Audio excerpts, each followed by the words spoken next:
क्या आप जानते हैं कि हजारों साल पहले भारत में बौद्ध भिक्षुओं ने चाय का इस्तेमाल औषधि उद्देश्य के लिए किया था। इसके पीछे एक बहुत ही इंटरेस्टिंग कहानी है।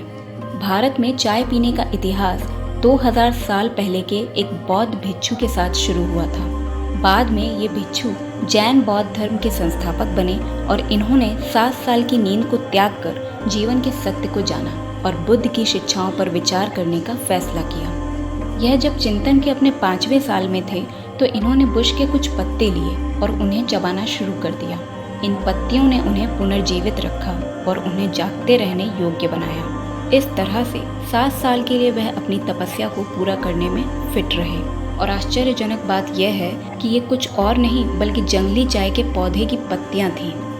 इस तरह से चाय भारत में लोकप्रिय हो गई। लेकिन भारत में चाय का उत्पादन भारत के उत्तर पूर्वी भाग में ब्रिटिश ईस्ट इंडिया कंपनी ने शुरू किया और 19वीं सदी के अंत में असम में चाय की खेती का पदभार संभालने के बाद पहला चाय का बागान भी ब्रिटिश ईस्ट इंडिया कंपनी के द्वारा ही शुरू किया गया था। इसके अलावा 16वीं सदी में यह भी देखा गया कि भारत में लोग चाय का उपयोग एक सब्जी पकाने में भी कर रहे थे, जैसे लहसुन, तेल और चाय की पत्तियों को मिलाकर या फिर उबली हुई चाय की पत्तियों से एक ड्रिंक तैयार करने के लिए भी इस्तेमाल किया जाता था। 1823 और 1831 में ईस्ट इंडिया कंपनी के एक कर्मचारी रॉबर्ट ब्रूस और उनके भाई चार्ल्स ने इस बात का समर्थन किया था कि चाय का पौधा वास्तव में असम क्षेत्र के भाग में पैदा हुआ था। लेकिन ईस्ट इंडिया कंपनी के पास चीन के साथ चाय का व्यापार करने का अधिकार था, इसलिए उन्होंने चाय की खेती को इम्प्लीमेंट नहीं किया और उस पर समय और पैसा बर्बाद नहीं करने का फैसला किया। लेकिन जब कंपनी ने अपने एकाधिकार को खो दिया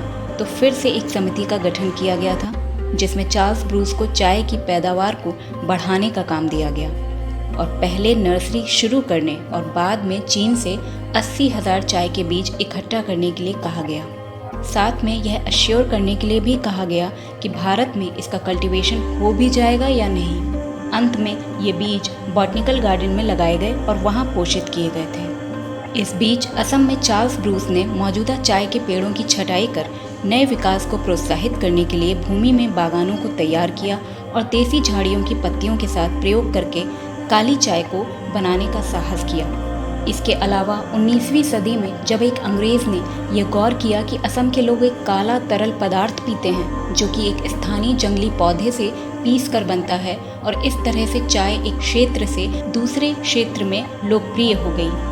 दुनिया में चाय की 3 मेन वैरायटीज़ हैं, इंडिया टी, चाइना टी। इन वैरायटीज़ से ही चाय की और वैरायटीज़ बनती हैं, जैसे white T, green tea, oolong tea, black T.